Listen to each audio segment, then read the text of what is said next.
Well, hello, friends. Mark Holmes here, and as always, I want to say thank you all for watching, commenting, subscribing, and being part of the Joe Boo Sports Report. I have some exciting news. I have actually partnered up with BUSR Sportsbook, and we have an amazing limited-time offer just for you. If you're into gambling, check this out. They have a sign-up 150% bonus. That's right. It's only for 24 hours after you sign up. But if you make a deposit within that 24 hours, you'll get a 150% bonus.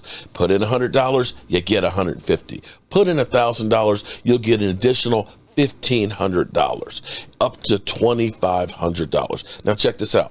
It's not just football because, we're dealing with the playoffs and Super Bowl right now. It goes well beyond just that. We're talking about football, basketball, baseball, hockey, more. Hell, I heard that like in The Sopranos that they would gamble on 2 cockroaches running up the wall. But no, in all seriousness, they even have live in-game betting as well. So don't miss out on this incredible offer. To take advantage of this, check out the description. I'll have a clickable link in there, and I'll also pin it into the tab. I'm Mark Holmes, and I appreciate you guys, and go Cowboys. What's up, good people? Mark Holmes here, and as always, I want to say thank you all for being part of the Joe Boo Sports Report. We're here actually at our new sports desk. We've been doing some work here on the man cave. Some of the things you'll notice, some of the things you may not notice, but we are definitely getting ready for next year. And unlike Jerry Jones, we are going to upgrade what we're doing. Okay, we're not just going to promote from within. We're going to go outside of Joe Boo's man cave to bring you more things, more bells and whistles, and more to cover the Cowboys and hopefully cover them to the Super Bowl. And without further ado, let me go ahead and bring my crowd in here. I got my girl Stacy Schubert's already in the house. Stacy, how are you doing today? I'm fine, Mark. How are you? I am good. It's been, this is the off season. It's funny how no matter what you do, you're always going to get negativity. I know you're learning this now that you're, in YouTube and you're getting more and more exposure and stuff, that anything you say will be scrutinized and somebody always has to be Mr. Negative. Because I said this morning, I said, the off season isn't really an off season so much anymore. I said, we're a month away from the Super Bowl. And I said, we're almost a month away. And so somebody's like, you're stupid. You're not a month away. Man, we got like 11 months until. It's like, we're past a month away from this. It's like, oh my God. Right. It's like, seriously, people. My point being is we've already had so much going on already for this off season.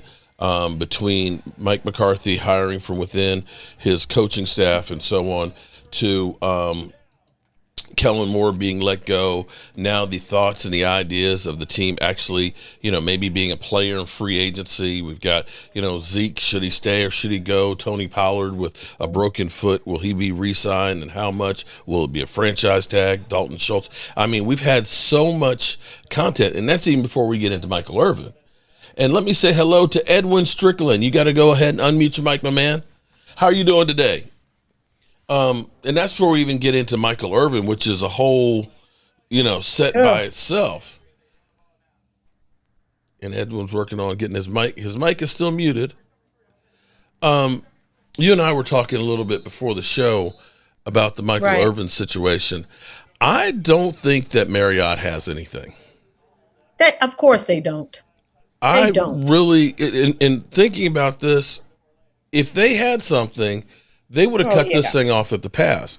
They are taking a lot of negative publicity right now by not saying anything. And so come Tuesday, 5:00, they either have to answer to a reason why they're not bringing the tape or they have to produce the tape.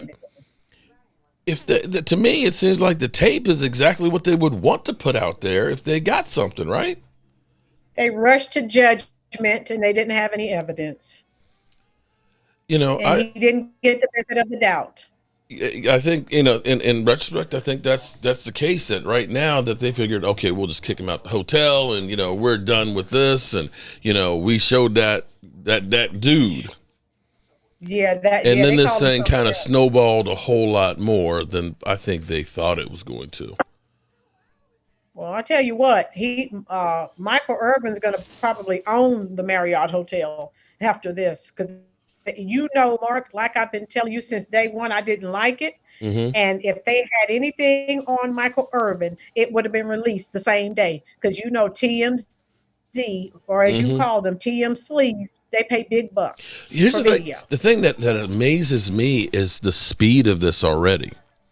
Yes. Because to have the first case already in Texas, and then, Marriott petitions it to get it to a federal court because, of course, it'll be, hopefully less friendly to Michael Irvin, and then to get a judge who was appointed by Obama, and typically Democratic, appointed judges are more civilian-esque than they are commercial side. So now you're kind of looking at this, and I was surprised that they've already made a ruling that, you got till Tuesday at 5:00 to answer or produce. So this thing is like, normally it seems like these cases take forever to go to court.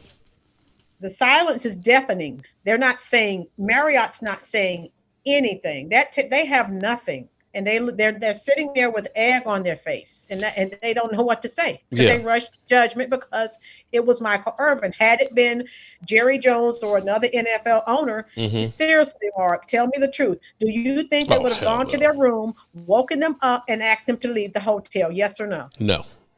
Okay. Nope. Okay. Marcus Blackman said that's messed up how the NFL Network suspended Irving before getting substantial evidence on the case. That's the thing that mystified me. I would have understood if the police had been involved and they arrested him, and there's a mugshot out there, he was drunk drive, that you can kind of say, there's something. But right now, you're going by what one person said, and we know how people can accuse anybody of anything now. Yep. And if that's the case, you can literally get somebody fired just by making an accusation just like that. Sounds like a Karen incident to me. Oh, I didn't put it there. I didn't say that, but I did. If it ends up being that there's nothing there, it definitely could be. Edwin, Mark, Strickland, how are you doing? We talk junk about you guys. We talk junk about you guys, but women the same way. I'm sorry, Edwin? Can you hear me now? Yeah, I can hear you now. How you doing, man? I'm doing great. I appreciate the opportunity to speak with you. Well, I appreciate the fact that you're here supporting the channel and everything else. My whole motto is to spread the mojo and try and look out for everybody. That's not the case in other people's minds. Some people, it's crabs in a barrel. We need to pull the arms and the legs off to try and get to the top. But, I try and do everything I can to try and pull everybody up with me as much as possible. So I appreciate you being here. Excuse me, I'm from Georgia, and I'm a Georgia gentleman. So, Miss Cowboy, let me introduce myself. It's glad to see you also. Who? He's talking to you, Stacy. Oh, he's talking to me. I wasn't. Okay. Oh, how you doing? How you doing, great. Edwin? I'm great. I didn't know you were talking to me, sir. I'm sorry.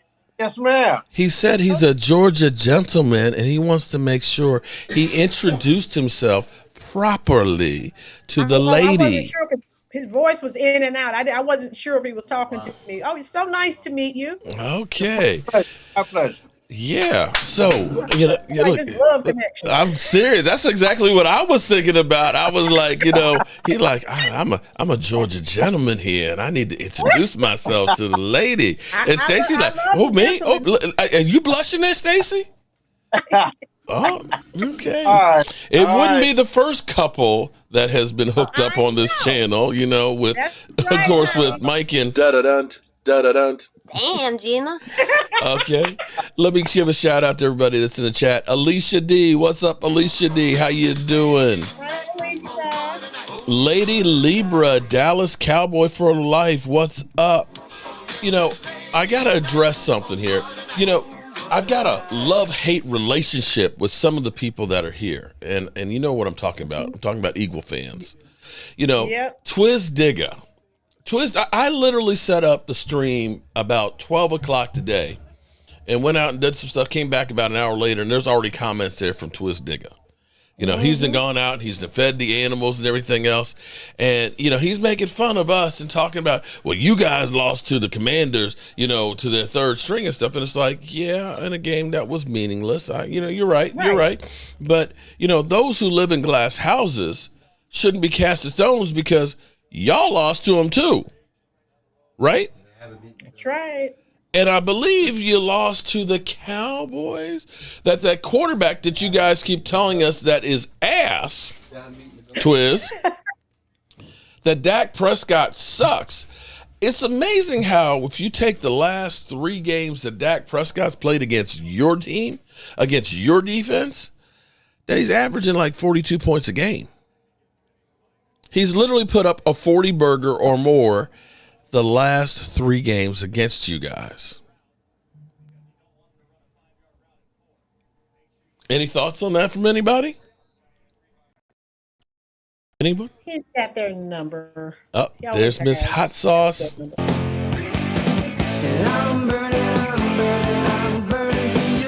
What's up, Stacy? What's up, Lola? How you doing? Chris May in the house.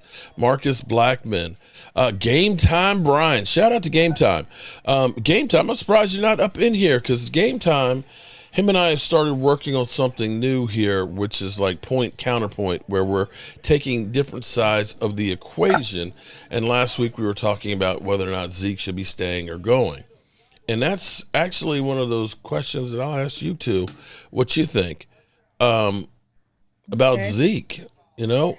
Do we look at this and say Zeke has slowed down, or do we give Zeke credit because he was a short yardage specialist and that he also had a hyperextended knee and that those things may have slowed him down, or are we just like, you're too old and it's time to get rid of you and expensive?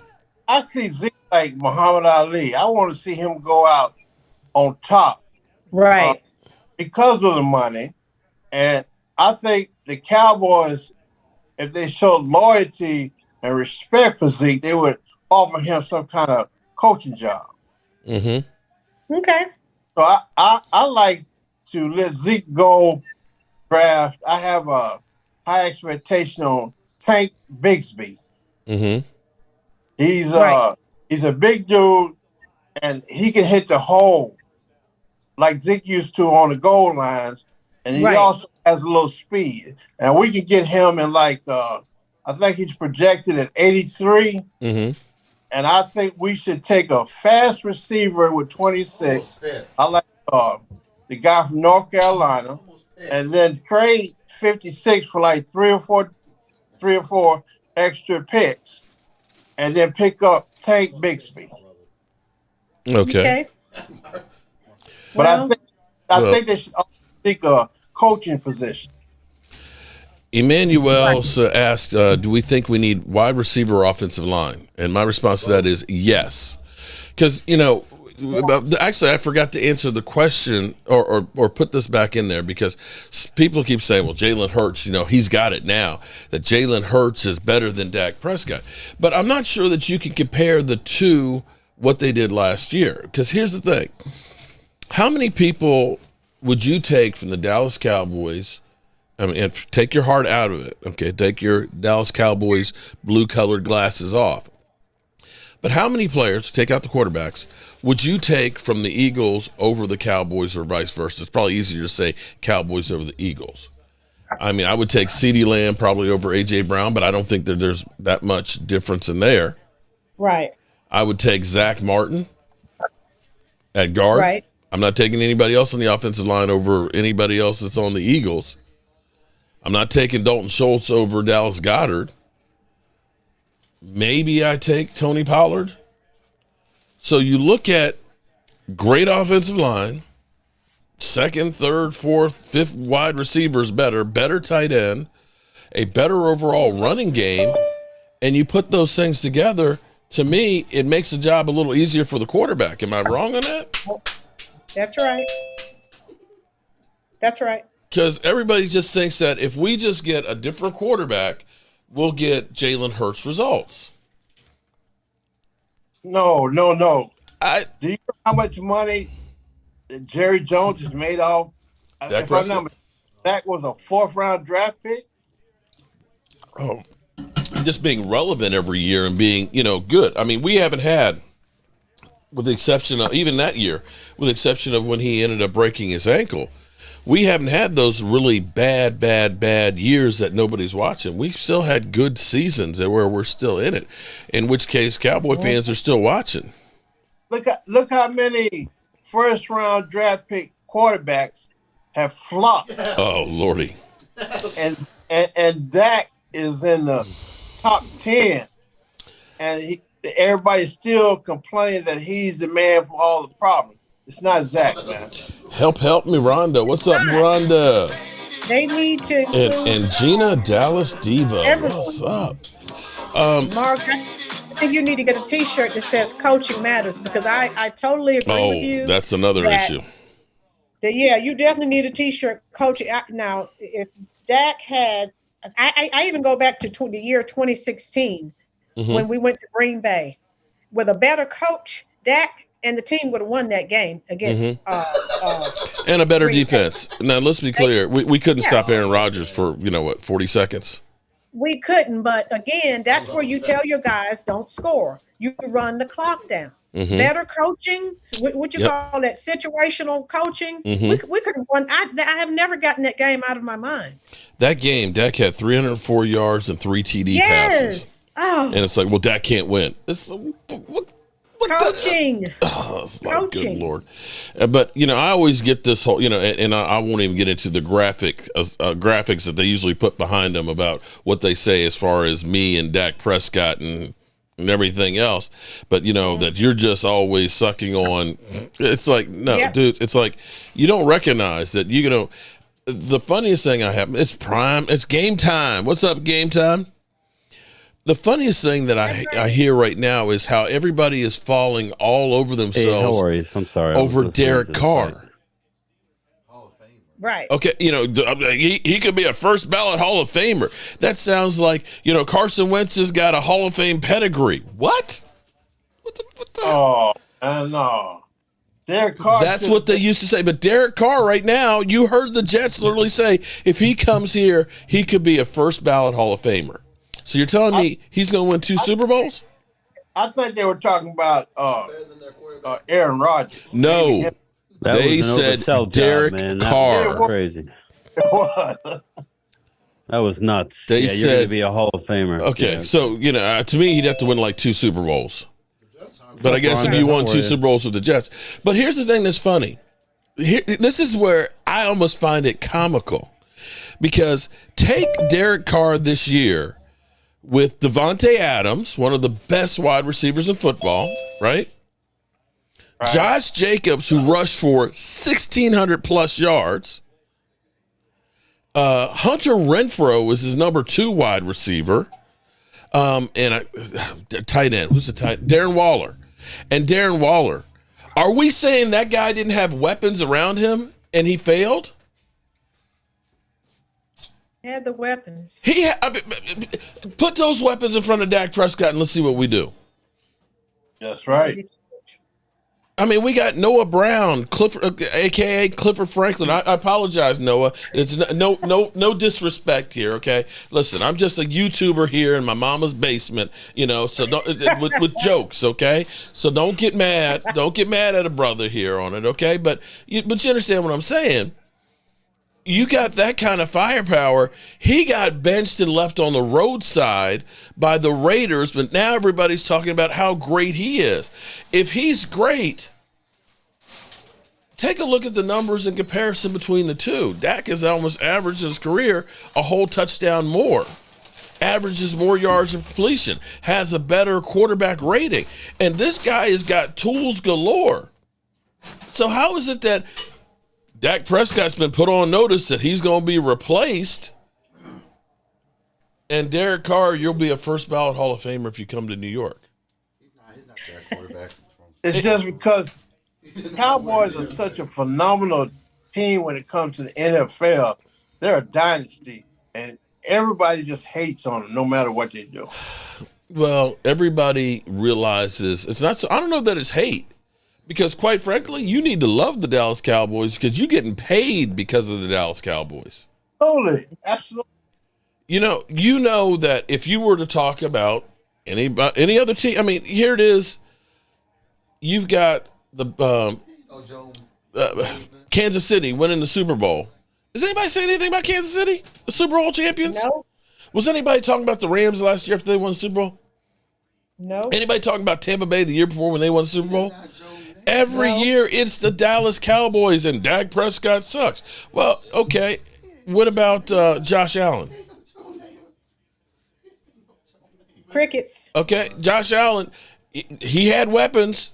They were considered a Super Bowl favorite. They sat their ass down on the couch the same weekend we did, didn't they? That's right. Josh Allen had more turnovers than Dak Prescott did this past season with all the fumbles. Threw interceptions in the red zone in overtime. Yep. Ain't nobody saying anything about Josh Allen. Not a word. What's up, Chris May? How you doing, man? Chris, you got to unmute your mic, bro. Got to unmute your mic. Wait. So they're saying that Derek Carr is as good as Joe Namath? That's what they are literally saying. That yes. Joe Namath. You hear me now, right? Yeah, I get it. Yeah, how you doing, Chris? All right. Oh, pretty good. All right. Well, welcome to the chat in here. And my man, Game Time Brian. What's up, Game Time? Did you deliver the mail yesterday? I did yesterday. I did. Today, it was more of a relaxing day. Went and did a couple things, but that's about it now. I'm getting ready to watch the Jake Paul, Tommy Fury. Just getting ready to start. I'll give you play-by-play here. Okay. I've actually got the XFL here. We've got San Antonio versus Orlando up 13-6. It's actually, the product is actually not that bad for the XFL. There's been actually some pretty exciting games here. And when you think about the opportunity that some of these guys are going to be getting, kind of like Turpin, if it wasn't for the USFL, we might not have gotten Turpin. So it's actually kind of cool. I was going to ask you a question about that. Do you think now with Mike McCarthy taking over the play calling, you think now that we'll see because Turpin's been begging to become more involved with the offense. Do you think we'll see that this year as a result of Mike McCarthy? I'm actually really surprised that we didn't try to use him some because it wasn't like we had such great players that were out there that you say, well, we can't take those guys off the field. I just didn't understand why we didn't at least have a couple of packages for them. Brian, I know you were one that was definitely one that wanted to see him on the field. I will say this. You can't have him he went over the middle once or twice and he got popped. Yeah. He's not an elusive guy. He's a fast guy. So just have him run straight. I think that's what I was going to say. He definitely more where he just runs the 9 route or maybe a slant. Kellen Moore was doing some strange things, especially towards the end of the year. It was like all year they didn't use him. And then all of a sudden they're going to run him over the middle and almost got his head taken off. He's 165 pounds. I thought he would get deep shots down the field is what I thought with him. Yeah, that's all you need to do. That's all it takes. To me, you want to get him the ball in space. I wouldn't mind seeing him in screen passes. Get him the ball on the outside where he's got some space and where he can get a little bit of speed going. But I pray that the change in play calling and offensive philosophy does us justice. The question is now, how is that going to change the personnel that we have on here? And, I'm still worried about Brian, you and I need to do another point counterpoint too, because I'm on the fence about Tyron Smith for, on whether or not he should go or if they should roll the dice on him, because I don't think Terrence Steele is going to be able to be ready to start the season. And I start looking at this. I know we got Matt Lewinsky that's out there and Josh Ball, but I'm worried about our tackles. I'm worried about our offensive line, which was already a weakness. And we've got Connor McGovern, who's also a free agent. I'm just like, who's going to be blocking out here? And everybody's now, we're talking about wide receiver, Odell. Should we, try and make a play maybe for Jerry Jeudy or Hopkins or, or Stephon Diggs.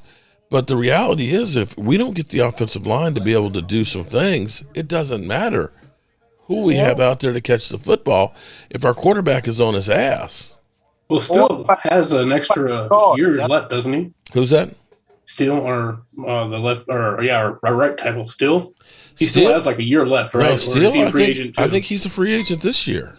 Yeah, that's something else you got to look I at. think he's a restricted. He's a restrict. But regardless of it, that's not my concern. I mean, I think he's a restricted free agent. I'm more concerned about him having an ACL tear in the middle of the season. How well he's going to be ready to start the season. Now, it's not the same as being a wide receiver where you've got to cut and jump and everything else, but you're still talking about having to play right tackle, and he may not be ready to start the season. I have been scouring for any news on how his recovery is going, and I can't find anything on there. And he has been undervalued at the job that he did last year and was doing this year. And he is going to be missed on that offensive line. And so, you looked at it that Tyron Smith actually played pretty good, after he finally started getting his left from his right and his right to his left, being from the left side to the right side. But we got no experience at tackle right now. You talking about Terrence Steele? Yeah. Because he tore ACL. And I was telling some people earlier. I told them, I said that'll probably be the reason why they may not get rid of Tyron Smith this quick, because they don't know when Terrence Steele coming back. Yeah, I was hoping we would keep him too. But then he hurt him to stay on standby. Keep him on standby. Tell him to stay in shape, because later in the year when injuries start piling up, we could call him in, because he keeps himself in such good shape. Well, I was thinking. The thing is, you don't want it to be a $17 million hit. So either you have to see if you can say, Tyron, we want to tear this contract up and do like we did with D-Law, or you have to restructure it and say we're just going to pay the money later. But as an insurance policy, it might not be the worst thing, because hopefully you can get Terrence Steele back, and then you can actually put him into a role and say, okay, we're going to save you for the playoffs, and use him kind of like you were doing with Jason Peters, with a little bit more reps than Jason Peters was able to. Right. But to have that experience, to have a guy who can be ready to start the season, and then hopefully Terrence Steele is ready to come back. So that would be my thought. Now, again, reality is he's still a $17 million cap hit. I mean, how about go draft a young guy? Yeah. You can do that too, but are you ready to take another young guy and plug him in? Because this, we drafted Matt Lewinsky, we drafted Josh Ball. Yeah, I don't know. And that's where they're going to be drafting somebody at probably right now. They're not going to use a first round pick on that. No, not a first round. We did a mock last night where we dropped to the second round, and we ended up getting the tackle out of Ohio State. The 6'8", 350 pounds. He would play right tackle. He's a beast, but Giant Thanos.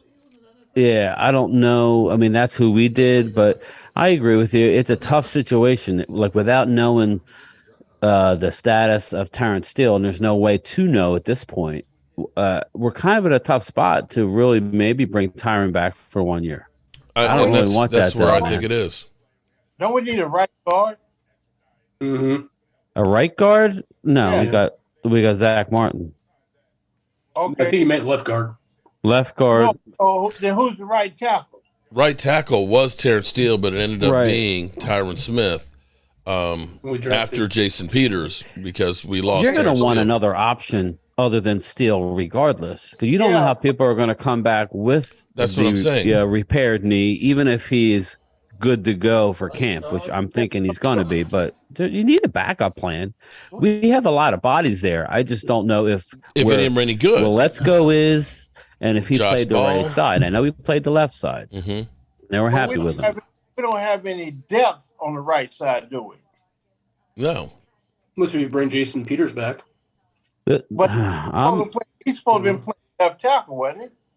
I'm a no on Jason Peters. Yeah, 41 years old. I just don't think he has the speed on to be able to play. He's just one of those guys. He has to play left tackle. It's just not worth it. Yeah. Yeah, but you know what? I learned a long time ago. I'm not a mechanic, but I know if you get the right tool, the job is much easier. Oh, always. I mean, we always diversify, but if we really go out there and get somebody to play on the right side, and that's where they're comfortable at, I think our line will be better and Dak will be better.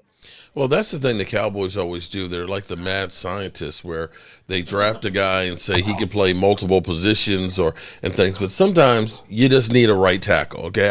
I don't want a guy who's a swing tackle. I want a guy who I can know it can play lights out in that position. And that's the thing that they do that sometimes screw up guys, because we took Collins and we moved him all over the place from being a guard to a right tackle. I mean, and it was just like it took years before he finally really started making an impact again, and you kind of screw guys up.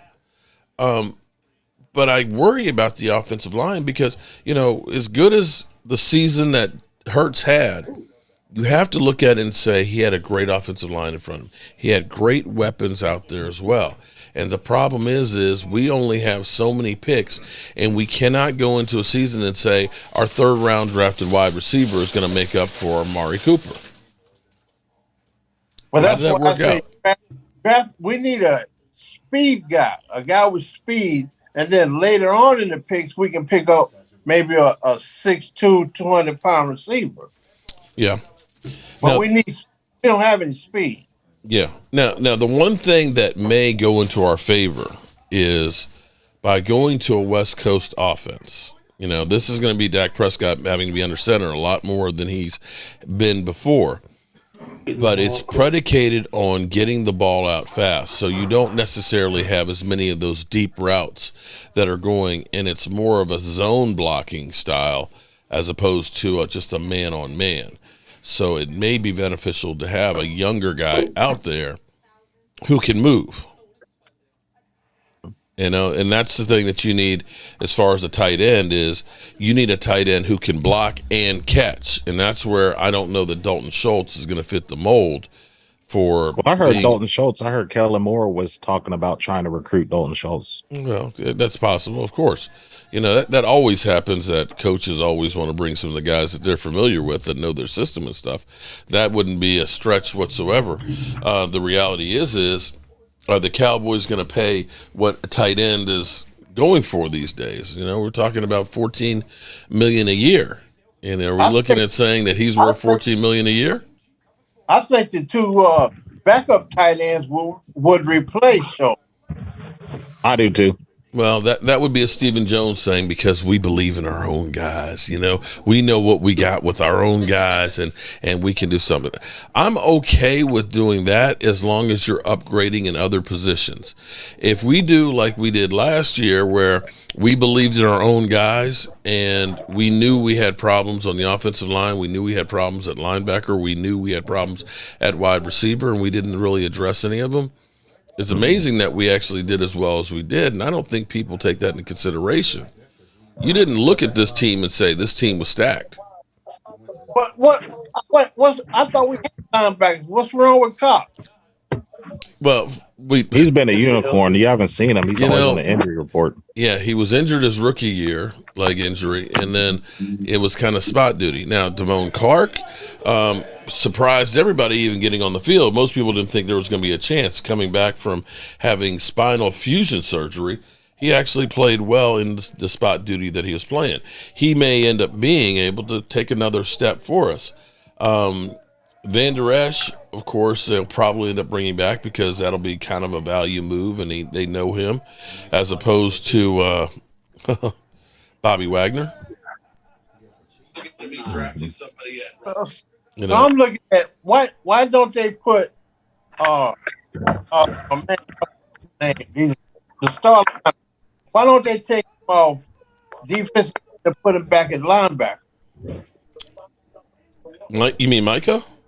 Yeah, Micah. You got Micah, Cox, and Clark. What's wrong? No, he's better at edge. He's better at edge. Oh, yeah. Okay. When he slowed down rushing, then everything slowed down on the defensive line. He wouldn't be a bad linebacker. He'd be better than what we have, but you're not using him, I don't think, to his fullest ability. I think he's much better at being able to get after that quarterback, and that's the key these days. Did we draft him as a linebacker? Yeah, he was. Yeah. But we also drafted Randy White as a linebacker too, and he became a Hall of Famer as a tackle. Yes, he did. So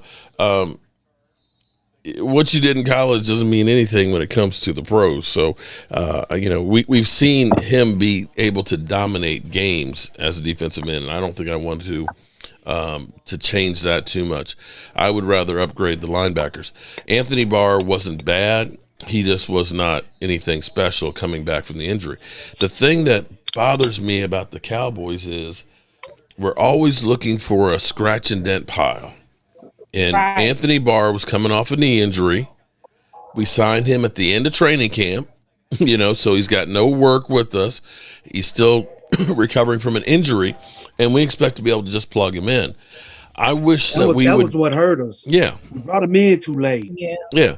I would love for us. Brought him in earlier. Mm-hmm. Brought him in earlier. It would have been a different story. The same thing with Jason Peters. Right. You're bringing in T.Y. Hilton. And T.Y. Hilton. So I would hope that, and I understand what they're doing because they know that if we sign a free agent before May, then that will cut out the possibility of getting those compensatory picks and so on. So, yeah, I get that. But you need to get these guys in, getting used to the system, especially now that we're making changes on offense sooner than later, so you can get some cohesiveness. Right. And we still don't know what we got in Tolbert. I mean, Hey, Jeff Lee, what's up? He played like one game on special teams, but I mean, if he gets the right coaches learning that playbook, I think he'd be better. But I mean, they haven't used him. Kellen Moore just don't know how to use players. He's just most of our coaches were hired from within. I'm gonna tell y'all something about that. That the Kellen Moore dismissal, that could be a blessing in disguise. Why was it in disguise? I'm gonna tell you. I think it was a blessing all the way. It ain't no disguise I'm gonna tell you about that. That was a blessing. I'm gonna tell you something. About that. What most people don't realize is back in 2021, Amari Cooper was hinting to everybody that this scheme sucked ass. Mm-hmm. Everybody was dogging Amari Cooper, saying, like when he got traded, everybody thought it was because of COVID, or he was lack of playing out there on the field. That's bullshit. Amari got let go because he spoke up. Yeah, more than know how to handle. And you know it. what? You know what? He spoke up, and everybody wasn't catching on to what he was trying to say. They labeled him a cancer in the locker room. Yeah, and when everything came to light, we know why he's not on the team. Yep. When everything came to light after the San Francisco game, didn't nobody want to bring it up, but I told a couple of people. I told him, I said, man, a lot of people don't know this, man, but Amari was right about what he was saying right before that Washington game back in 2021. Yeah. You know how it is. They try to remove, they call it the one bad apple. They don't want, by him making the changes, by Amari making the change that he made, they didn't want that to rub off on anyone else because they want you to toe the line. This is what we want you to do. We don't want you to stray or change or amend anything. And it's unfortunate, but Amari was right when he made the change, and he went, of course, and scored the touchdown. And so, people get in their feelings. And they, people have positions of power, coaches, and I don't care if it did work. They don't want you going against the grain. They don't. That's that Jason Garrett culture. Exactly. Everybody wants to, but he don't want no one to speak up. They just want people to go out there and do their job. All these rules don't change anything. Because Steven and Jerry Jones know everything. Enemy of the state. That's what you become. That's been the one constant. Right. Yeah. You guys talking about a linebacker. What do you think about the guy from Cincinnati, Pace Jr.? Offensive line coach? No, for a linebacker. Oh, talking about University of Cincinnati or the Bengals? Oh, okay, I got it. Yeah, University of Cincinnati. Huh. I haven't really checked into that. I could look into that. Look him up. There's out there. Dre Nooks, you probably know about that because that's up in your neck of the woods, ain't it? I don't really follow UC in football too much. I mean, I follow Ohio State, but I can look them up. Let me see. Yeah, I think he'd be a great fit for the Cowboys. Who you guys are talking about? I don't know anything about college football at all. His name is Ivan Pace Jr.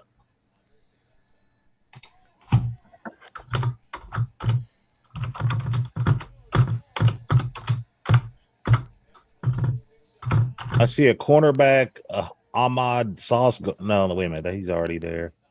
This is last year. He's a linebacker. You don't see him? Yeah, he's a linebacker / edge out of Cincinnati. Yeah. What do you think about his stats?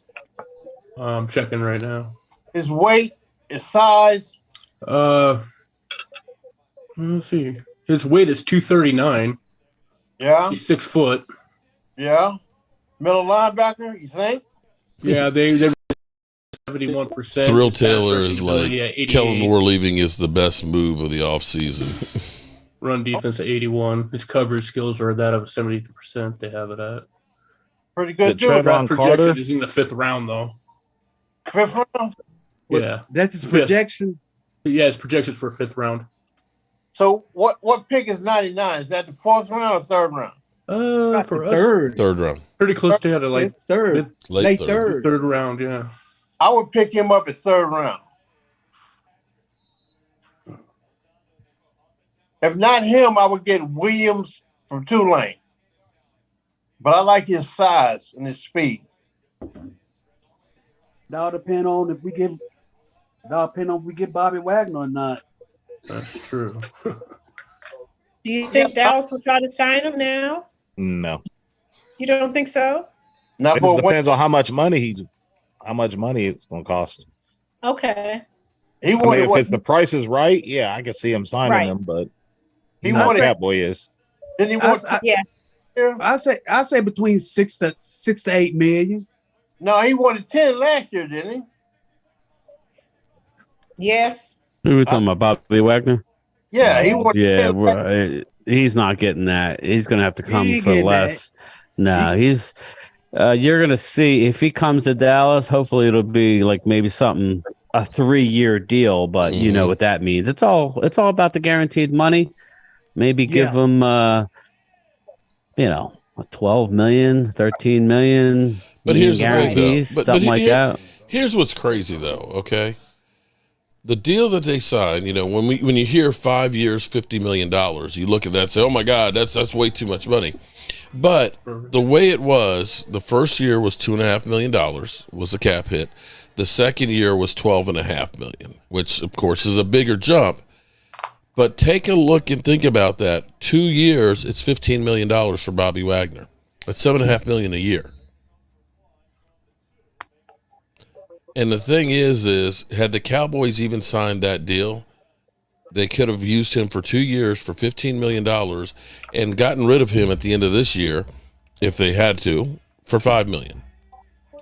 That was not a bad deal. That would not have been a bad deal at all for his set of skills. 140 tackles, 6 sacks, and 2 interceptions. People will say, "Oh, we'll just sign Van Der Esch." Well, Leighton Van Der Esch had a pretty good season, but Right. it was not that good of a season.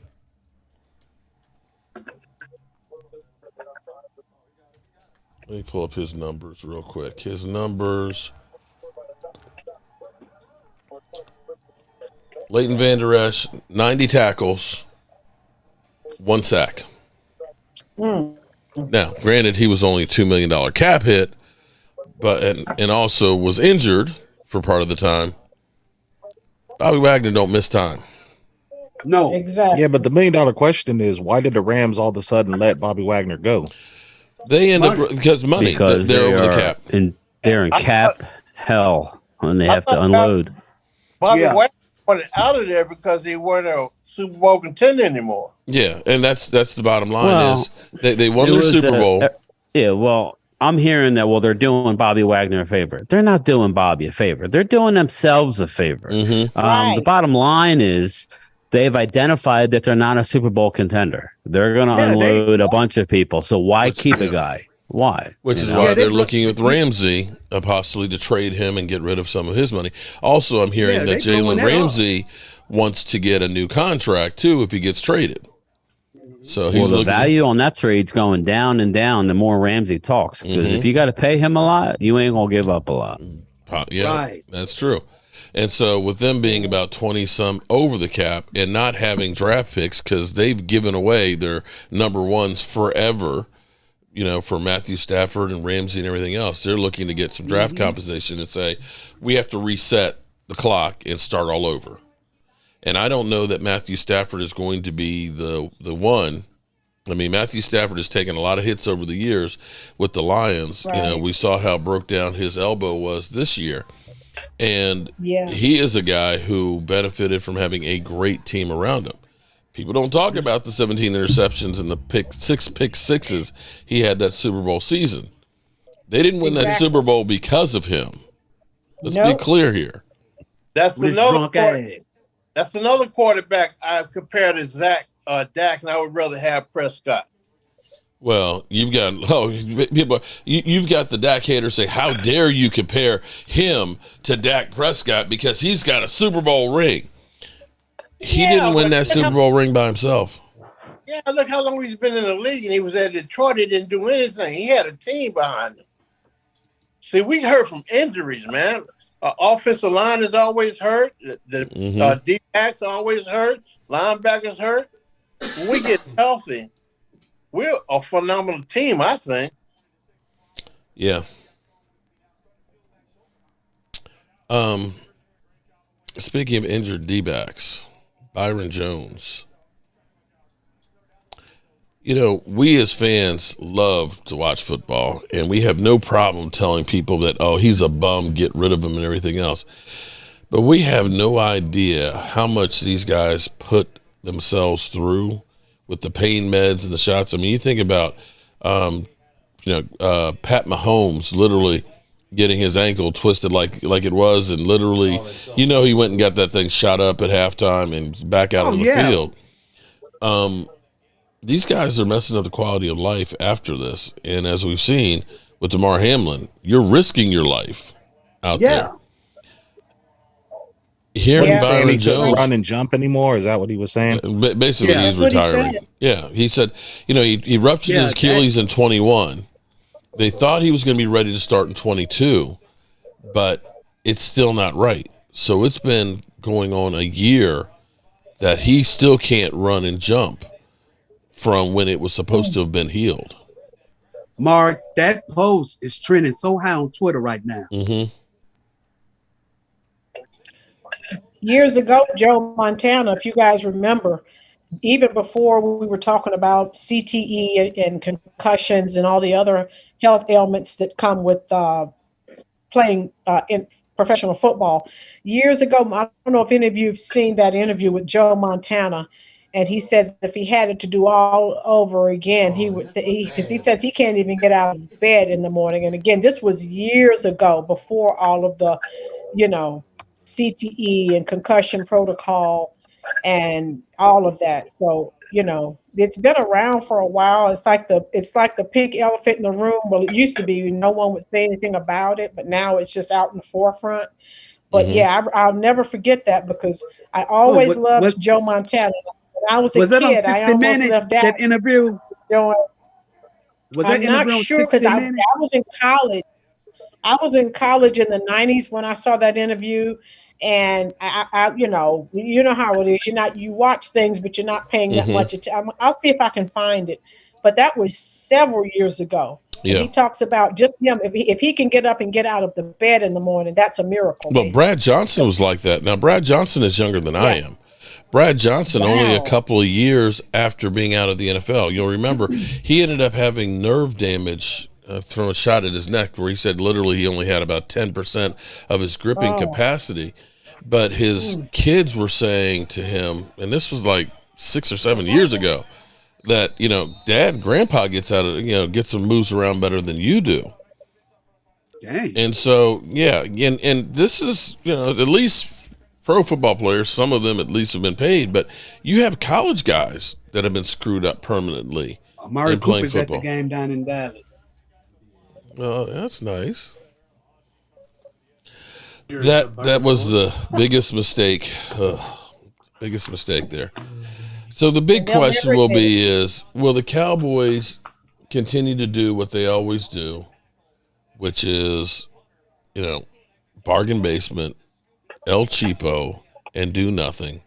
Or are they actually going to go all in this year? Do you think we should keep Ty Hilton, and if we bring on Odell Beckham, should we keep Ty Hilton around or what? What do you think? I don't want Odell Beckham. Odell to me we're still at the scratch and dent pile. Yeah. He's still coming back from an ACL, okay? We keep doing this to ourselves, right? Odell Beckham is a locker room cancer. That too. Jerry wants him so bad. Does he, or does he just want the publicity from it? He wanted Johnny Manziel too. Okay. I think that's one of those. I think it's one of those ones that Jerry Jones just likes having the limelight. He likes being the national talked about team more than anything else. Yeah. And keeping that story lit. You can't tell me that after they met with him that they thought he was going to be able to play this season.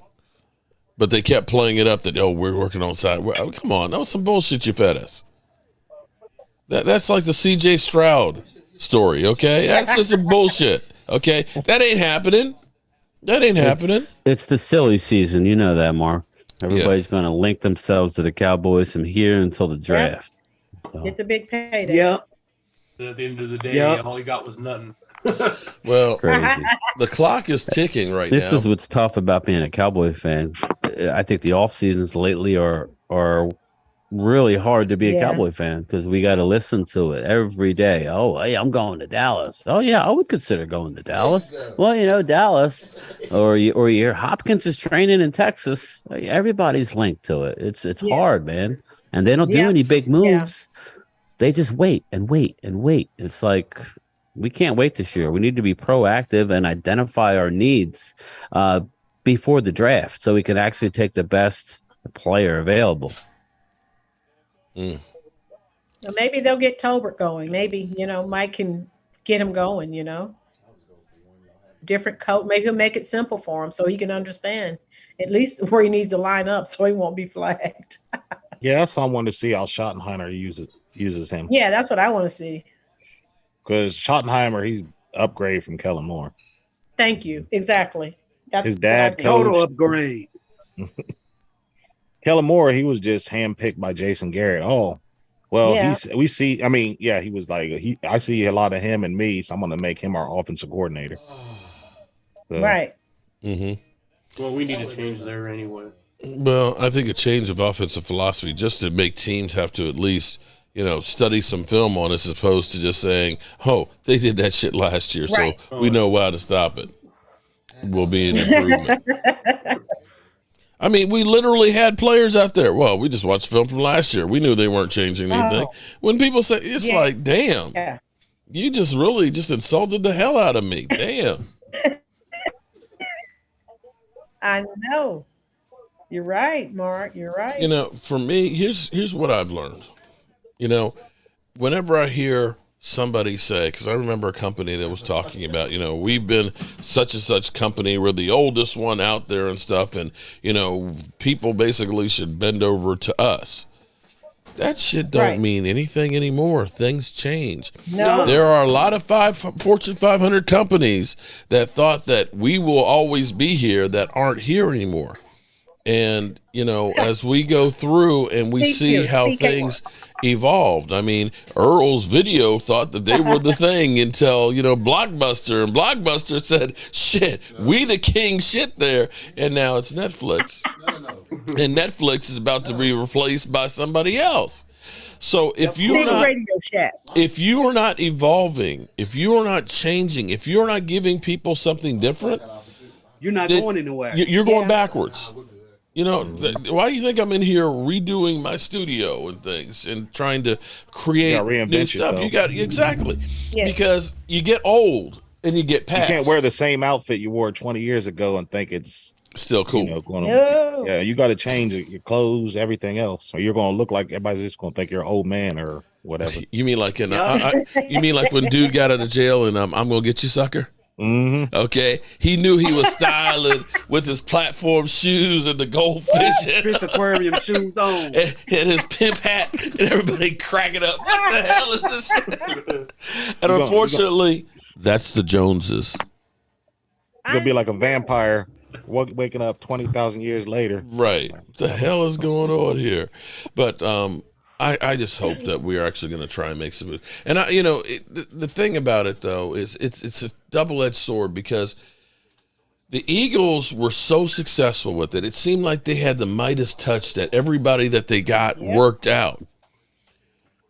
But you look at a lot of teams that made big moves. I mean, you can look at Denver. You know, you figured going into the season, Denver was going to be great with Russell Wilson and of course getting Randy Gregory and some of the other moves. They already had great receivers and stuff. And that shit just imploded on them. I think with the Eagles, games I had to watch. I think with the Eagles, I think Howie Roseman's job, he was kind of on the hot seat behind the scenes. Mm-hmm. And the owner probably said, look, you need to do something or you about to be gone. Yeah, exactly, James. That's why Philly 500 always complained about Howie Roseman, talking about wanting to fire him and stuff like that. So he finally got Howie Roseman. Yeah, exactly. Howie Roseman going into last year was a dead man walking. Every move he made, we talked about it, Mark, turned to gold. Recorded. Every move worked. That don't happen. That's not going to happen this year. No, it doesn't. I mean, to anybody, not just the Eagles. Dallas, all their moves aren't going to work. They hit lightning, and you had to win it, man. Hey, Twiz, you had to win the Super Bowl. You know how that works. The numbers are the numbers. Davies and John Burris says YouTube is replacing ESPN, sporting news, and TV. How do y'all do y'all feel? Yeah, DirecTV is becoming a thing of the past. YouTube's taking over. Oh my goodness! Oh, you know what? I tell you what, I was so happy coming from a guy who used to install DirecTV for years. That's why I got out of that business because it's like James, you're not close enough to take this satellite dish off the top of my house, are you? I'm about 8 hours away. You know, Mark, I'll cook some barbecue for you, bro. You know, Mark, that's fact about YouTube because it's crazy because all of these networks you just mentioned, they are taking like their daily shows, like Undisputed. Oh, all that stuff's on here. Yeah, it's on. They moving it to YouTube now because they already know. They know YouTube is about ready to. They know you at any moment YouTube is going to take over everything.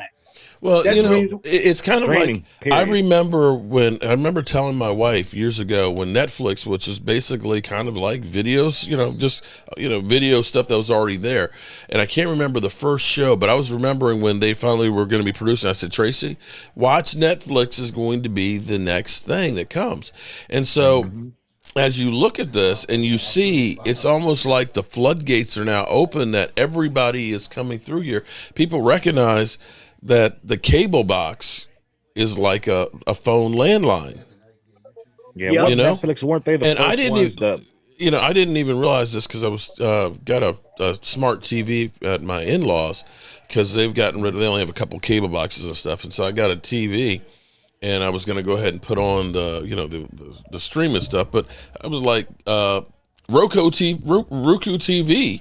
They got like 500 channels. I mean, it's kind of like specialized. So if you like a show, there's a whole channel with nothing but that show and stuff. And so being able to just stream anywhere, and I'm sitting here thinking about, it's going to be nice to have YouTube TV because now all the wiring that I've got to all these TVs, I can stream 3 games at one time. I can get rid of a lot of the shit that I have out there. I don't have to pay for those cable boxes. Shit, I'm like, this is going to be. The only problem is a lot of the bars, though. How are they going to, have all those TVs connected to the internet at the same time? I'm sure they're going to have like a commercial package for that. They probably will do that. Now, I'm not going to get rid of my cable completely because, just in case, I want to be able to say I know that I can still get some stuff. But I've got, I think, 8 or 9 boxes that are in the house. So I'm just going to go through and just start getting rid of about at least half of those. And that'll pay for YouTube TV right there, and not paying that $89 a month that I was paying for DirecTV. I'm going to be ahead of the game this year. One thing I'm worried about is how much is the Sunday ticket going to cost? I think it's going to be $300. Oh no! I think it's YouTube? on your year. $150 maybe at the most. No, I'm it about to was start like saving now for that. It was like $400 for. Damn, Mark, I wasn't even on Zoom, and I heard that. It was like $400 for DirecTV. Yeah, I mean, I'll put it this way. I had DirecTV for 2 years at $89 a year, and the only time I used my DirecTV was on Sunday. but I'm sure that YouTube TV, what they'll probably end up doing is use that as leverage to get more customers. They'll say, that's what they're doing. If you sign up for YouTube TV, we'll give you the Sunday ticket free, and everybody will jump on it. That's exactly what it is. And members hoping for a discount. Well, hopefully YouTubers will get a discount. Can you throw that in because I'm a YouTuber putting content out here or something? But can I have a moment and ask to be real with me? Okay.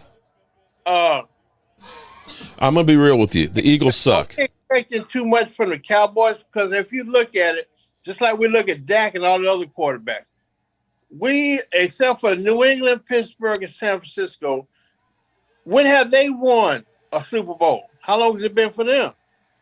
Oh, San Francisco's been, but San Francisco's been to a couple at least since then. Is what they'll say. But it doesn't matter because Edwin, think about this for a second. Last year, by the end of the summer, weren't we the laughingstock of the NFL? We looked at Denver and said, "Hey, man, Denver, they got your man Randy Gregory, they got Russell Wilson, right? You saw the Eagles get A.J. Brown and do that stuff. You saw Buffalo, get Von Miller. You saw all these teams that were doing great things. And here was, we drafted a tackle in the first round that they said you could have gotten in the second round. We ended up letting go 2 starting offensive linemen, a great wide receiver, right? And they talked about all the holes. They looked at our team and they said, our team sucks. Your team's got no chance. Remember, a lot of people were saying that the Commanders were a better team than we were. Somehow, from that point, the expectations go, it's Super Bowl or bust. It's like, how can you be a team that literally devalued itself by getting rid of all this talent that now they're a disgrace because they didn't win the Super Bowl when we weren't expected? When you had teams like Buffalo that people said, there you go, Josh Allen. He's one of the greatest quarterbacks out there. They've got the weapons. They've got the team. They should be a Super Bowl favorite. We both went home the same weekend. So, yeah, the expectations are higher than what they should be when it comes to the Cowboys. Mark, that's why I tell all of these NFL fans, don't get too high, don't get too excited because the NFL is so unpredictable. The NFL is an unpredictable animal. Mm-hmm. Don't get too high and don't get too excited. Yep. I disagree with that because if you say, the owners are being paid to lose and win games, mm-hmm. We got Jerry Jones, so we're in the top 5 on that. And if you go by the team, which I'm doing, I think we have a great team. We just need to rebuild and let some of the older players go because, like Mark said, last year we were the laughing stock, but we went 12-4, didn't we? Mm-hmm. And we went 12-4 this year. 12-5. But we're the Cowboys. It doesn't matter. We're the Cowboys. We're held to a higher standard than everybody else. That's what I'm saying. I think with Irvin, that's going on now. Just everything. Yeah, I think the Dallas Cowboy fans. I hate to say this, forgive me if I miss his name, but Stephen A. Smith say the fans of the Dallas Cowboys hurt Dallas more than anybody because we expect so much. We always want that Super Bowl, but we have a good team. But you know what? It's not. It's the fans. The success of the Cowboys is the problem, because everybody knows, mention the Cowboys, come up with some crazy crap, and people will watch and I will get paid. Yep. Okay. And unfortunately, some people take the stuff that's heard and automatically believe that it's true. You can go through because literally here's what we got right now. Dak Prescott is put on notice that Dak Prescott sucks. He's, just a turnover machine. He's the first guy in the history of football to ever have interceptions, right? And they can go through now and basically say Derek Carr, he could be a first ballot Hall of Famer if he goes to the Jets. And you have Cowboy fans that literally say, why aren't we going out and get Derek Carr? Have you looked at the numbers? Derek Carr had literally all the help that you could want. I would love to have Devontae Adams. I would love to have Hunter Renfrow. I would love to have Josh Jacobs in my backfield. I would love to have, Darren Waller. That's what this guy had to work with, and he failed. But somehow, Dak Prescott with Clifford Franklin he's a bum. He needs to be replaced. You put Derek Carr with that, guys, what do you think is going to happen? Do you think that we're going to be a high scoring team in the NFL with those guys and Derek Carr? That ain't going to happen. That ain't going to happen. But that's what they do is, because here's where it really kind of miffed me with Mike Fisher, and I don't mean to go into this, but with the whole thing about C.J. Stroud. Okay, let's think about this for a second. So you're going to tell me that the Dallas Cowboys are going to move up to the top 2 or 3 to draft a quarterback, which means we're going to be giving up like 3 number 1s and so forth to do that. Take a massive ass hit on the cap, which means you can't sign anybody for a quarterback who sucks under pressure. It's bullshit. But then what happens? That's bull to the shit. Okay, man. but and it's he didn't say we were going to, but it's the way you put it. They're intrigued by it. That's the same as when I can't remember Sister Girl said, but when Cam Newton was cut by New England, the Dallas Cowboys are going to do their due diligence in Cam Newton. It's implied that the Cowboys are interested in signing him, and they weren't. And that's the problem, because then people get in their head, well, Dak Prescott, he's a bum, and the Cowboys are trying to move on. They're putting, because everybody literally now is Dak Prescott has been put on notice.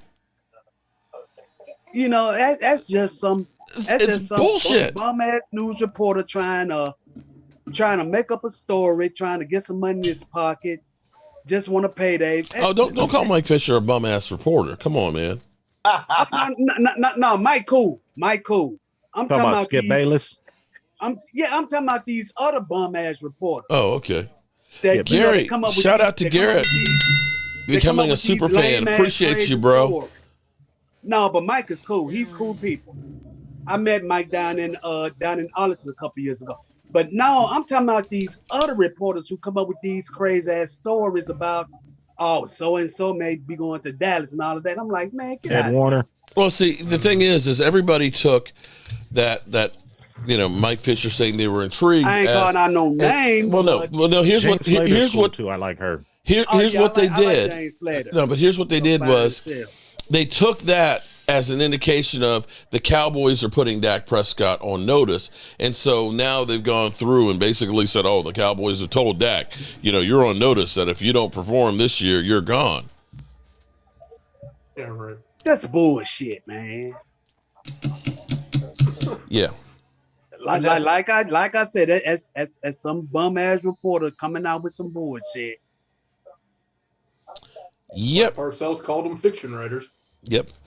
Gary, make sure you go to the community tab. In there is a link in there to our Thrive sites. That way we can get you your stress football and your shot glass and stuff. We appreciate you becoming a channel member. The channel memberships, as well as hitting the likes up here, help us to continue to do what we do. We're working on upgrading the studio, and I am hopefully in the next couple of weeks going to do something that will really take us to another level. And unlike the Dallas Cowboys, I recognize that you have to go outside of the house to build things and make them even better. Mark. Yes. You know Landlow from Alabama, don't you? Mm-hmm. He did a live feed last night on Dak. Mm-hmm. You need to check that out, man, because that if you see that will kind of make you change your mind on the interceptions that Dak threw this past season. You need to check that out. Well, to me, when you get the chance. Okay. Here's the thing. To me, is it's a cause and effect. If you have receivers that aren't getting much separation, that means you either throw it away or you're not moving the football. So you either take a risk knowing that you don't have a very good window, or you don't move the football. You look at some of the other teams and some of the players, and you look at how wide open. And I challenge to ask you, how often do you really see Cowboys receivers wide open? Michael Gallup, I pray that he's going to be a lot better this year coming back from the ACL. But Michael Gallup could get no separation whatsoever. It seemed like every time we went to somebody, there's always somebody right there in their back pockets. And even when you got a pass like to that one in Noah Brown against Jacksonville, that was a freaking insane pass because he threw that blind and hit the man in the hands and ends up being a pick six. I don't know how you can, Dak sucks. He threw away another. The ball was in the man's hands. Now, that's not to say that Dak don't make mistakes, because he does. Every quarterback does. But we are constantly killing him and making him like he's East Side's quarterback. He's got the same amount of interceptions as, I can't remember what his name is, David Mills. Dak Prescott and David Mills. But yeah, David Mills is averaging 17 points a game. We were averaging 32. It's not the same.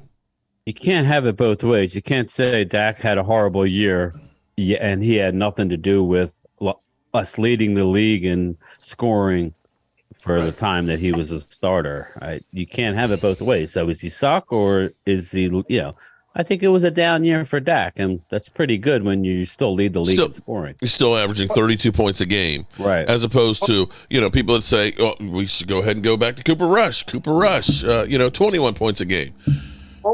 Wasn't the offense based on go and stop instead of go and run? Say that again. I mean, when you anticipate a receiver going to a certain spot, you have separation. But if he has to stop and receive the ball, you don't have separation. Well, true. Yeah, and that herein lies part of the problem. Because you have so many comeback routes and curls, the defender is now reacting and looking back to where the quarterback is, as opposed to a guy who's going downfield. If I'm having to run with you and try and keep stride for stride, it's hard for me to look back. But when you do a curl route, I'm the defender. I see you do that. I'm turning with you. So now both of our momentum is going opposite of the direction you want to go. And so that's where you're not getting that separation in there as well. At least with the West Coast, it's predicated on getting the ball out the quarterback's hands fast. It's generally shorter passes that are more high percentage, but giving the receiver the ball in a position to make a play. And this is where Tony Pollard should do well. If you remember back with Roger Craig, who was the first 1,000-yard receiver and rusher in a season, if he can stay healthy, should be able to feast. Yeah. So, yeah, I'm actually excited about the change, just that we're not dealing with the Jason Garrett offense that's been passed down to Scott Linehan to Kellen Moore. And I also think that you're a product of your experiences. And I still look at Jason Garrett, Scott Linehan, and Kellen Moore and say, you've never coached or played playoff football. You've never been underneath that pressure. I told a buddy of mine, I said, with us going in this West Coast offense this year, out of everybody on the offense, it's gonna fit TP more than it fit anybody else. Mm-hmm. It's gonna fit Tony Pollard, because if you think about the West Coast offense, well, these guys who I was telling this to, they're younger, but I broke it down to him. I told him, I said, think of one running back. You think of Roger Craig or the 49ers back in the 80s. Right. Well, it's going to get interesting. Roger Craig, it I'm not gonna say that it resurrected his career, but it made his career better. Mm-hmm. It made it better. Brian, what's going on in the fight, buddy? It's over. Jake Paul lost. He lost. He lost. Must have been a pretty quick fight then, wasn't it? It's only an 8-round fight. He lost on 2 of the cards. He did get a knockdown, more of an off balance type of situation. But yeah, I was just listening to Jake Paul complain. But yeah, so he lost. He lost. Also, Tyson Fury beat him. A Tommy Fury, yeah. A Tommy Fury. Yeah. You could tell Tommy was definitely the better boxer. But Jake has a lot of heart, man. I got to give him credit. But Is that Logan Paul's brother? Yeah. Logan was a loudmouth. You could tell he was drinking or something. They interviewed him in the middle of the fight, and he was screaming at Tommy Fury's camp. I'm like, dude, come on. But yeah, he lost, so we can move on. So. All right. Okay. So what else we got to add to this tonight? Anything? Need a receiver like John Taylor on that team too. That's big. We need a physical receiver. We haven't had one in a while. Yeah. Got to fit good with the West Coast. We were talking last night on our live stream that it's just very important that we start taking care of who that we want to keep. We got time, but I thought last year going into the draft, we did a lousy job in filling some of the holes going into the draft. But we don't sign people ahead of time. It doesn't have to be big. I just want who are we keeping on our own team? We let everybody go to free agency, man. You know that. On the draft, you got Williams, you got Michael, you got I'm talking about last year. Micah was 2 years ago. Sam Williams was last year. Yeah, you're right. I like Sam Williams. You got Smith, you got Bland, who was what? Oh yeah, Bland. He was. Yeah, Bland was a 5th-round pick. He wasn't invited to the combine. We know they could draft. Mm-hmm. Yeah, but okay. So what I'm saying is, get rid of the old guys. I mean, I like. Well, yeah, I'm on board with that. Yeah. Dak doesn't show any deterioration. So rebuild. Get your 2 guards, 2 fast receivers, a good running back, a safety, a linebacker, and you're good. You gonna get all that in this draft?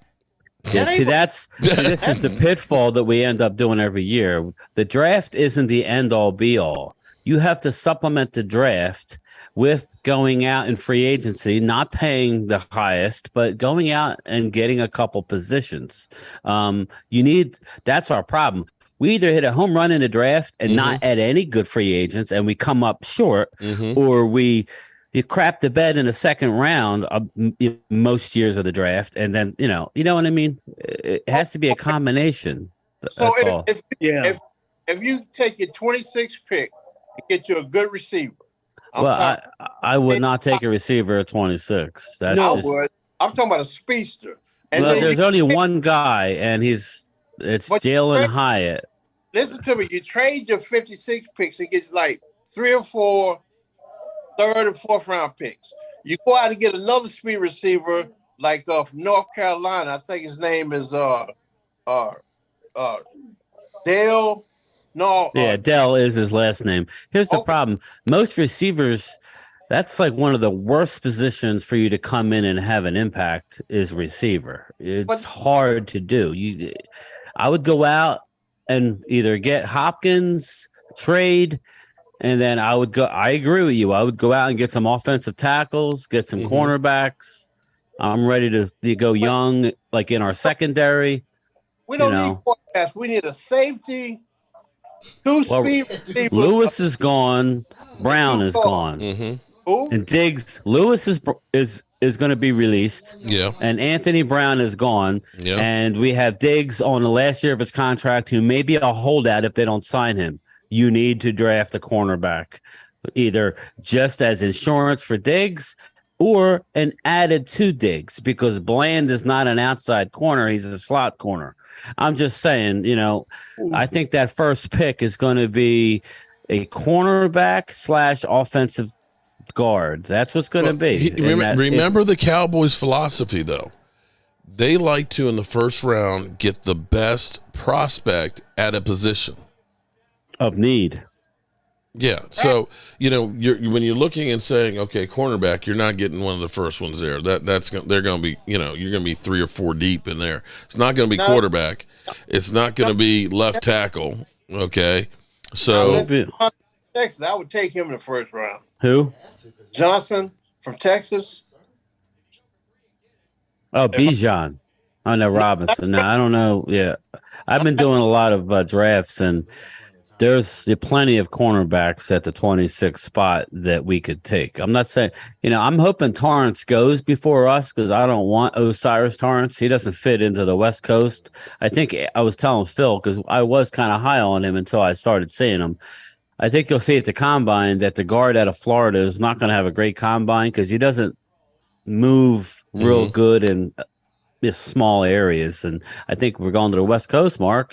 Don't you want to be able to get to the second level as a lineman? So because I don't know that's going to work. You need guys that are zone blockers that can move quickly and get down the field. Yeah, because the West Coast offense, the linemen are zone blockers.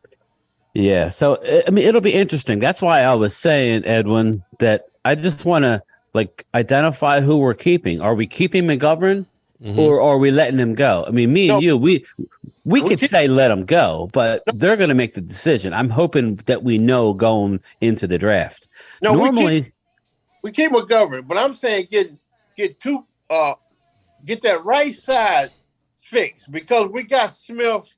On the left, we got the rookie we drafted last year. He was hurt, but I think he's good. Well, Tyler Smith is a restricted free agent, so they can sign him cheap.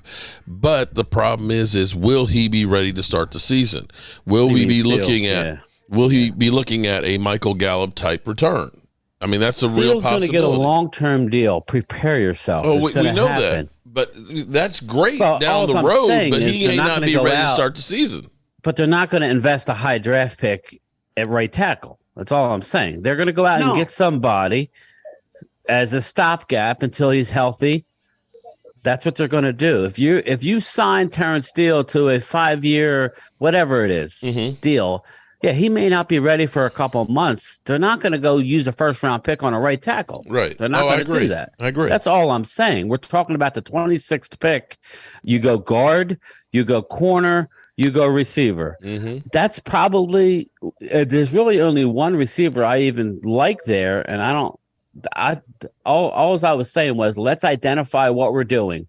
Like if we're going to resign or like we're making a trade, let's do it before the draft or in the draft. Let's just do it because what happened. We ended up getting all these offensive tackles. It worked out last year, you know what I mean, with our left tackle. It did. Everybody didn't like the pick. We got hammered for taking it. Okay. How about this then? We draft Antonio Johnson at 26 and trade and pick up Jalen Ramsey on free agents. How about that? Well, no, you have to trade for Jalen Ramsey. You're not picking him up free. You're not getting him. They're not going to cut him.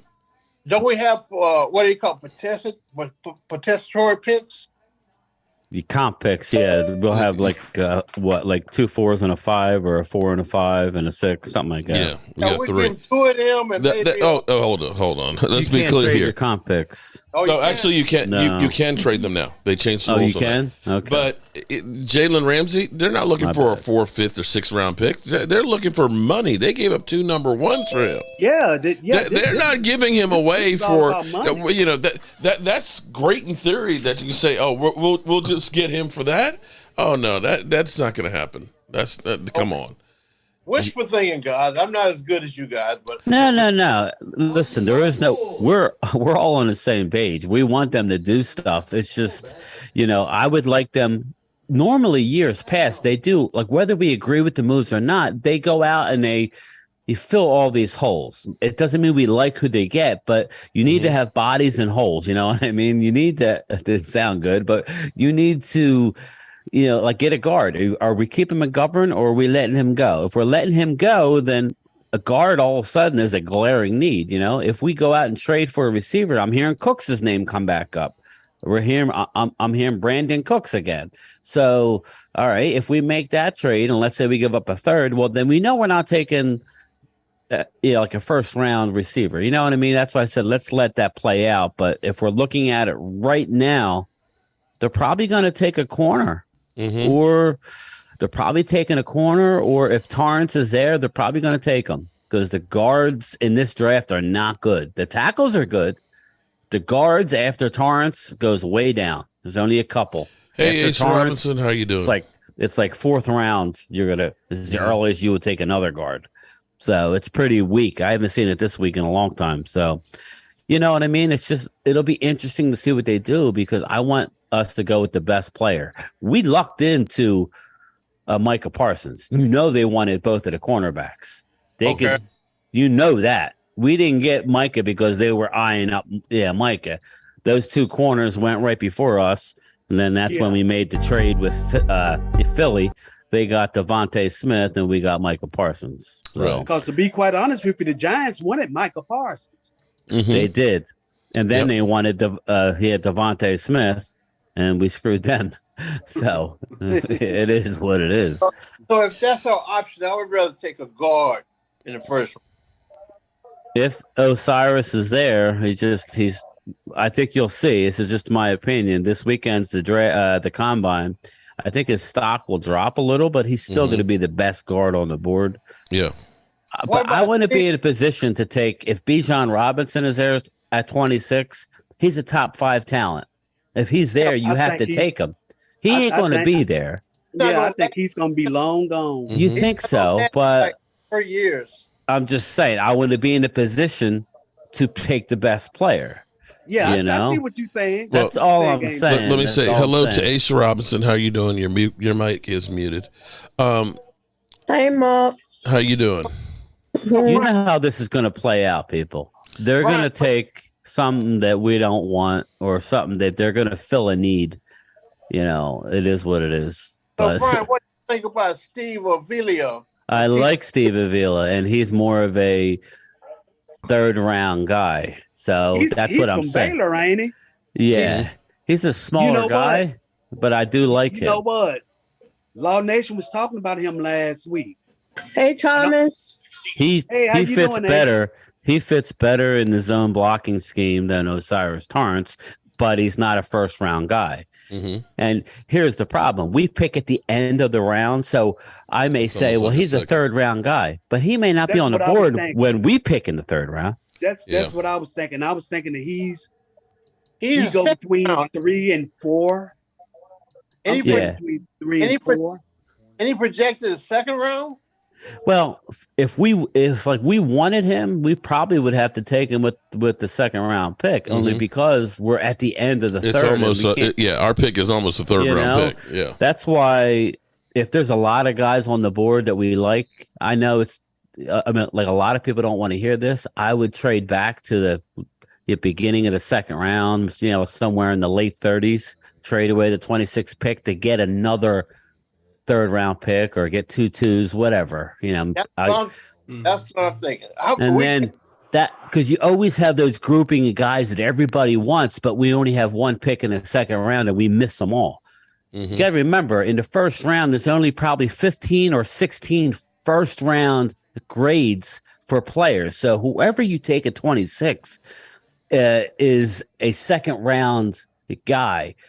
The only good thing is you lock that player up for 5 years because you drafted him in the first round as opposed to taking that player in the second round.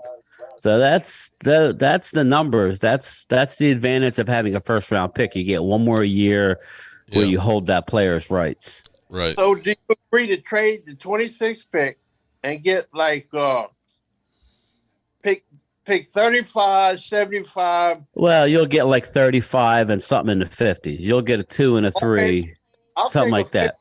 Right, so we'll get 2 2s and 2 3s. Right. And 2s are where we usually mess up. So I don't know that I want more 2s. Yeah, I know. That's why, Mark, I was saying I want to be able to take the best guy. If it's like an offensive tackle out of Ohio State, the 6'8" guy, then that's you know, I mean, you need to have best players. You remember the whole Zach Martin draft? You remember everybody was disappointed that we didn't take the linebacker who went to the Steelers that has now since Ryan Shazier. Yes, Shazier. They wanted Shazier in the worst way. Mm-hmm. They didn't get him. Things happened. They ended up with Zach Martin. Mhm. Everybody was like, well, not flashy. No. They wanted Johnny Manziel and they drafted Zach Martin. That was the Jerry other Jones. thing. That was Jerry Jones. That was Jerry Jones in the back of the room. You know, remember that draft that day? You guys remember that draft that day that, you know, Adam Schefter came through, that the Dallas Cowboys are all in on Johnny Manziel and will do whatever it takes to take him, and they were talking about the Cowboys are going to trade up to get him. And here Jerry it was enamored because you heard the stories, Mark. Yeah, they had to basically duct tape him and tie his arms behind his back and stick him in a broom closet because he wanted to run. Yeah, that's who he wanted. Yeah. Thank God. Well, you know, here's my thing, too, when you think about that, because, you know, we've got the Dak haters that say, just draft another quarterback. They wanted Johnny Manziel. They wanted Paxton Lynch, who last week in the first half of a XFL game that got benched. He was ass. I mean, are we really thinking that the Cowboys can just draft another quarterback? I mean, come on. Yeah, listen, man, we don't need another quarterback. I would get a free agent guy, or maybe take one in the 7th round. You're going to end up with the TCU quarterback as our 3rd guy. Mm-hmm. Just book it. Max Dugan will be our practice squad quarterback. So yeah, would you have for Bennett in the 6th round? I like him, but maybe it's possible. Okay, but I heard they were looking at Hooker, and maybe I think Hendon Hooker is going to go a little earlier than I would want to take a quarterback. Probably 4th round, maybe 5th. You know, I don't know. I mean, we have a lot of. That's why I said, as of now, looking at our free agents, we got a lot of holes. We have a lot of holes to fill. We're not going to have to. Yeah, and we're going to have to go into free agency to do it. You're going to have to. But I thought all we needed was defensive lineman, linebacker, and wide receiver. I thought that's all we needed. Well, we got 19 free agents. Though. Yeah. So if you bring back some of those guys, you know, if you bring back Van Der Esch, if you end up bringing back, you know, Connor Williams, Connor McGovern, if you end up bringing back Dalton Schultz, you know, if you bring back Noah Brown, I mean, you've got so many guys that are playing roles. You may not want to bring back Noah Brown, but then you've got to replace him with somebody else. Right. You know, and, you know, you got Anthony Brown who's going. You're going to probably cut Jordan Lewis. So you're looking and saying, we need a lot of guys. Now, it's not to say we didn't last year. We were in the same position, and they signed a lot of guys to 1-year deals. That's just kind of the way they're doing it. The thing is they don't identify the guys that they want or make deals for them before free agency starts. Generally speaking, they let them kind of go out there, see what's there, and then try and lowball them to get them back. Oh no! I think it's time that we let all the accident-prone players go.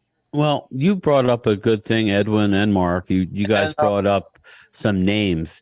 You know, everyone want everybody gone. I mean, if Jabril Cox isn't going to play, then then we have to move on. If Simi Fehoko is not going to get on the field, then we got to move on. Mm-hmm. And I could go on and on. There's a half a dozen players that fit that category. If you're not going to play them, then release them and draft young because they're doing nothing for me. Yeah. You know? Yeah, I agree. You know, if you got these players that sit on the bench, why the hell are they still on the team anyway? You know, yeah, exactly. I mean, point. Exactly. I agree with you there, Thomas. Mm-hmm. Think ahead, Ed. I'm sorry. Yeah, those guys are not playing because the injured guys are playing. Yeah.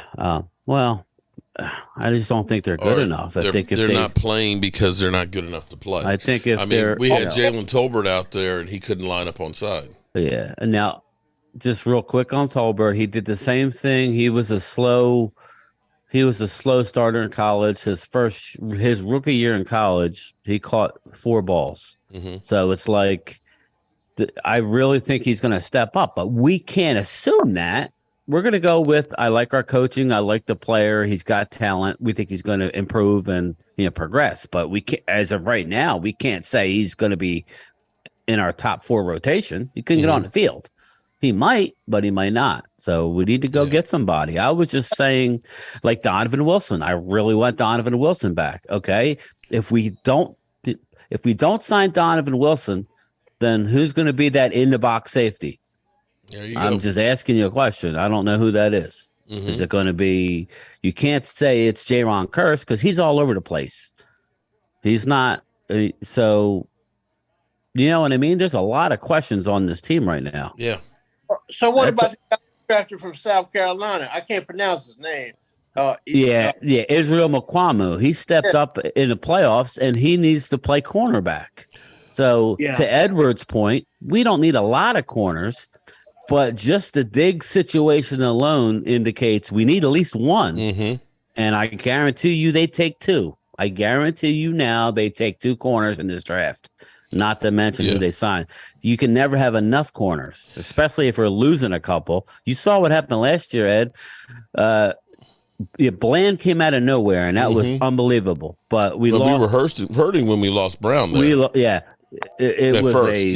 It was a godsend. Everything worked out. And then McQuamu didn't play all year until we get to the playoffs, and then all of a sudden he plays not safety where he's been practicing the last 2 years. He played corner, and he did damn well. Yeah. Yep. Big C from Tennessee. Let me answer my man. Am I going to training camp this year and the dates? Well, training camp dates haven't been released, and it's kind of end of July, early August. The thing is it's tricky going to training camp because the way the rules are, they can't have more than 3 practice days in a row.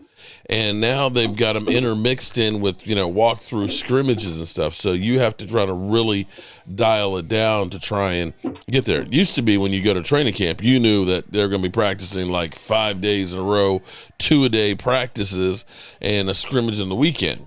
But, as I learned from this past year, the first day that we got there, Monday, was the first padded practice. They practiced that day. Then the next day, then the third day ended up being a walk-through scrimmage, which was bullshit. Thursday was off. So it's kind of tricky figuring it out. So we got to actually get a schedule out before we even know what and when is actually good to go out there. So that's the best answer I can give you. So are you going out to California for training camp this year, Mark? I thought that's what I was just trying to answer, is to see if it's worthwhile. He's going to play it by ear. Mark's a last-minute guy, and he likes to fly by the seat of his pants. So. Tom, is it really snowing out in California? Bad thing. Yes. It snowed in California.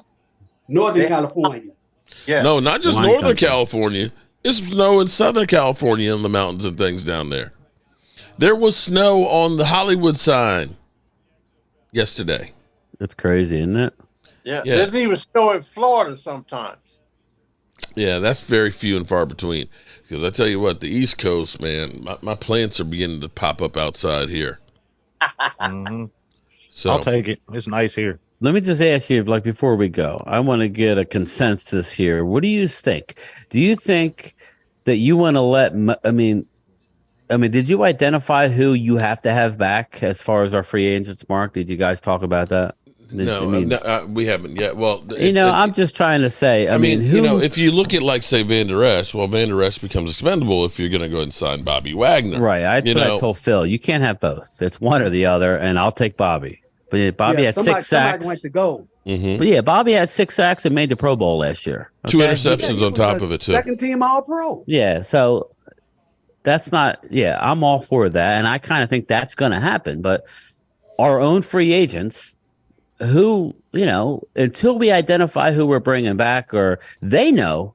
Right now they know who they want back. It's going to be interesting because that's going to totally dictate where this goes.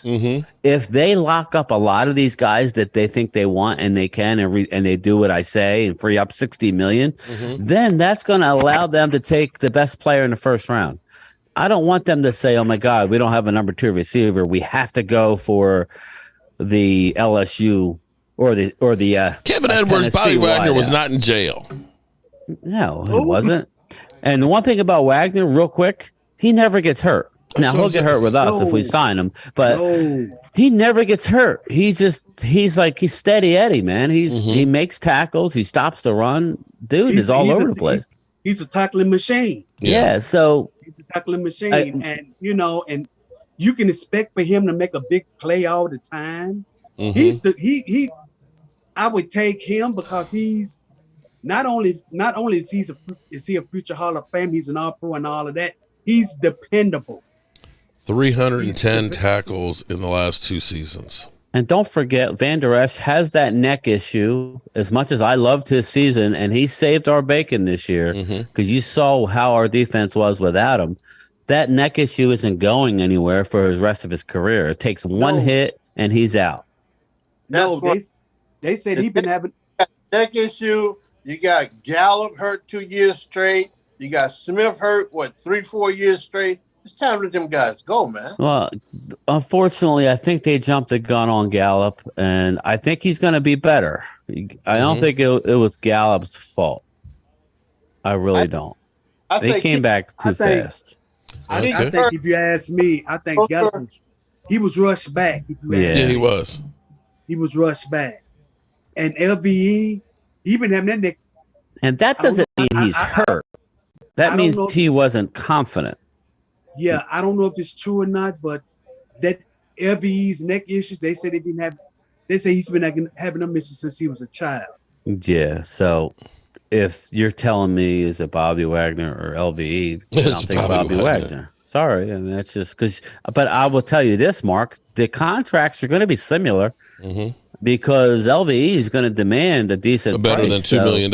Yeah, he ain't playing for $2 million. It's not like you're going to get him for the minimum or Bobby Wagner. No, he's going to cost you probably $5 million a year, probably. Yeah. So, $5 million a year, $7 million the most. So we could talk draft all we want, and it's fun. I love it. I'll be doing a lot of mock drafts, but the problem is until we know who we're bringing back, it's kind of just for fun. Yeah, because we really don't know. The last thing I want to do is re-sign these older guys like Edward is saying, and then have a guy on the board who's unbelievable talent that we're not going to take because we re-signed one of our guys. You know what I mean? Absolutely. So that's what I was saying.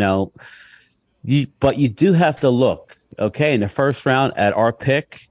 What are the positions? That's why you always look at, the running backs are deep this year, real deep.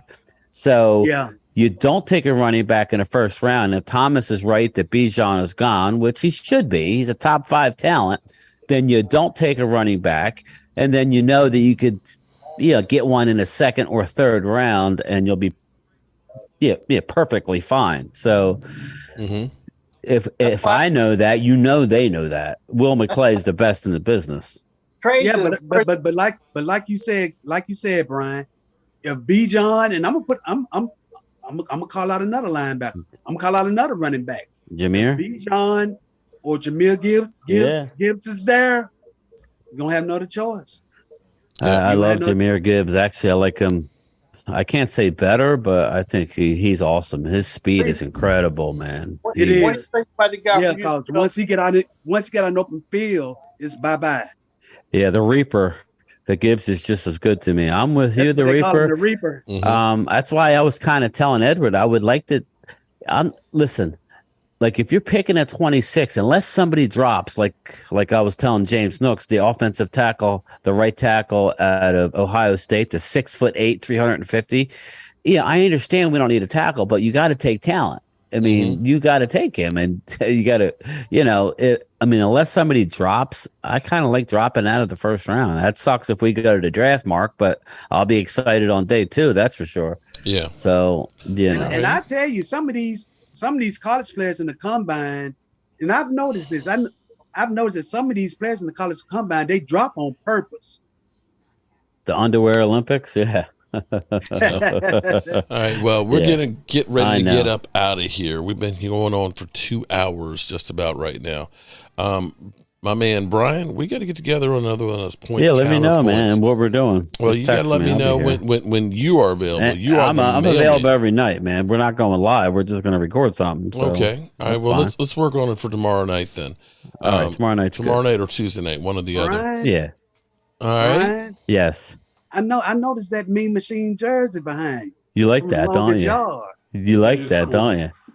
Mean That's Machine. Mean Machine. Mean Machine. Mean Machine. That's right. There we go. Hey, Mr. Green, fellas, Mr. Garrett, I appreciate the conversation, man. Thanks, right. Edwin. Well, we'll be doing this great. every Sunday throughout the off season. This is what we do.